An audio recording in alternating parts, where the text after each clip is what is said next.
Hey there, history buffs and fans of epic fails. Buckle up, buttercups, because we are diving into the most bonkers Olympic marathon ever. St. Louis, 1904. Imagine a time before Gatorade, energy gels, or even basic common sense in sports. Yeah, it was that kind of party. The 1904 Olympics were wild, even for the early days of the Games. Held alongside the St. Louis World's Fair, it was a logistical mess. But nothing, and I mean nothing, compared to the men's marathon. This was not your average test of endurance. This was a recipe for disaster, seasoned with hubris and a dash of what were they thinking. So grab your smelling salts because you're gonna need them. This is the story of the 1904 Olympic Marathon, a race so bizarre, so chaotic, so utterly ridiculous it could only be true. Let's do this. Let's talk about the course, shall we? Picture this: a sweltering August day in St. Louis, Missouri. The mercury's pushing 90 degrees and the humidity's thicker than a bowl of St. Louis chili. Our intrepid runners, bless their hearts, are about to embark on a 24.85-mile trek. That's right, folks, not even the standard 26.2 miles. Why? Nobody knows. This was not a scenic jog through the park either. We are talking dusty, unpaved roads, 7 hills because why not, and obstacles like, trains and traffic. Because nothing says athletic competition like dodging a Ford Model T. But wait, it gets worse. The organizers, in their infinite wisdom, decided that water stops were for the weak. They subscribed to the purposeful dehydration theory. Yes, you heard that right. They actually thought depriving runners of water was a good idea. 1 water stop, that's all they got. Needless to say, this marathon was less about athletic prowess and more about survival. It was basically a real-life game of Oregon Trail, but with fewer dysentery deaths. Probably. Now, let's meet our winner, shall we? His name was Fred Lors, and let's just say he was a man who believed in taking the scenic route. By car. See, Fred started the race like everyone else, but around mile 9, he got a little tired. And by tired, I mean he hopped in a passing car. 11 miles later, feeling refreshed and not at all sweaty, Fred decided to rejoin the race. He then proceeded to cross the finish line first, waving to the cheering crowd like he had just conquered Everest. The crowd went wild. The officials were ecstatic. For about 5 minutes, Fred Lors was the Olympic marathon champion. Until, of course, someone spilled the beans about his little automobile detour. Oops, Fred claimed it was all a joke. Yeah, hilarious, Fred. Real knee slapper. Naturally, he was disqualified faster than you can say taxi. With Fred out of the picture, and hopefully banned from all future motorized transportation, the title of Olympic champion fell to the actual runner-up, Thomas Hicks. Now, Thomas's victory was not any less bizarre than Fred's, just a tad more pharmaceutically enhanced. See, Thomas was fading fast at around mile 20.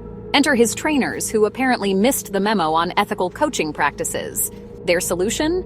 A concoction that would make a modern-day sports scientist faint, a mixture of strychnine, yes, the rat poison, raw egg whites, and brandy. Surprisingly, this cocktail did not kill Thomas Hicks. Actually, in small doses, strychnine or rat poison acts like a stimulant for humans. What it did do was propel him forward in a delirious haze. He hallucinated. He nearly collapsed multiple times, but he kept going. And going. And eventually, after what must have felt like 1,000 years, he stumbled across the finish line. His time? 3 hours, 28 minutes, and 53 seconds. The slowest Olympic marathon time in history. But hey, at least he did not need a car, right? Felix Carvajal, the peach-stealing marathoner.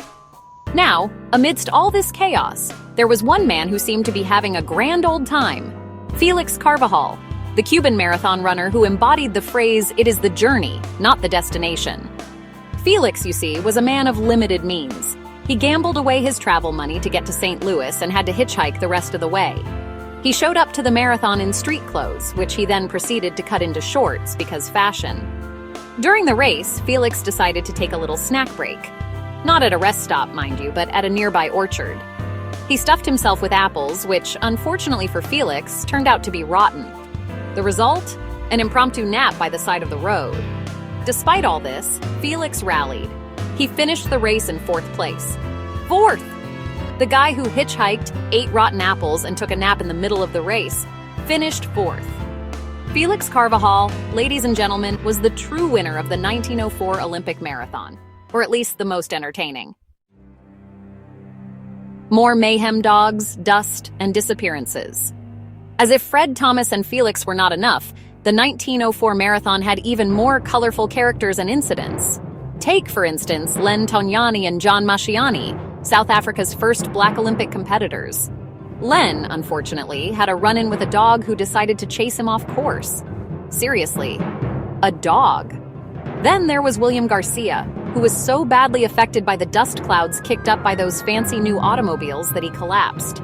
The poor guy literally tore his stomach lining from all the heavy breathing and had to be hospitalized. And we cannot forget Albert Corey, who finished second. Only problem?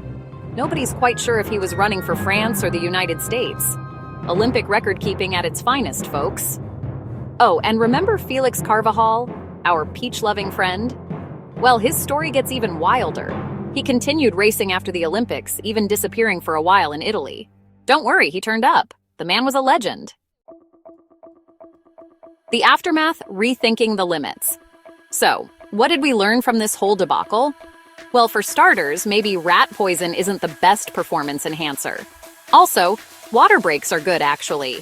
And maybe, just maybe, we should let marathon runners use roads, not obstacle courses designed by a sadist. Surprisingly, the 1904 marathon did not kill the sport. In fact, it did the opposite. It made everyone realize just how grueling and dangerous the marathon could be. It sparked debates about athlete safety, proper hydration, and the importance of, not cheating. The 1904 Olympic marathon was a mess, a farce, a comedy of errors. But it was also a turning point. It forced the world to pay attention to this little thing called the marathon and respect the sheer willpower it took to finish, let alone win. The 1904 marathon, a legacy of laughs and lessons. Looking back, it is hard not to laugh and cringe at the 1904 Olympic marathon. It was a disaster, but a glorious, hilarious disaster. It was a testament to human endurance, both physical and mental, and to the boundless creativity of athletes and their trainers when it comes to bending the rules. So the next time you are complaining about your long run, just remember Fred Lors, hitching a ride in a car. Remember Thomas Hicks, fueled by strychnine and sheer willpower. And remember Felix Carvajal, the peach-stealing, nap-taking, marathon-loving legend. They might not have set world records, but they sure as heck made Olympic history. And they taught us all a valuable lesson. Sometimes the most memorable races are the ones where everything goes wrong. The end. Thank you for watching. Hope you found this video informative and entertaining. Please subscribe, like, share, and comment. We do like to know and hear your feedback. And if you have the means, please consider supporting us on Patreon, where you can get early access to our videos and where we post bonus material. Till next time, this is Geeky Tidbits saying cheers and have a good day.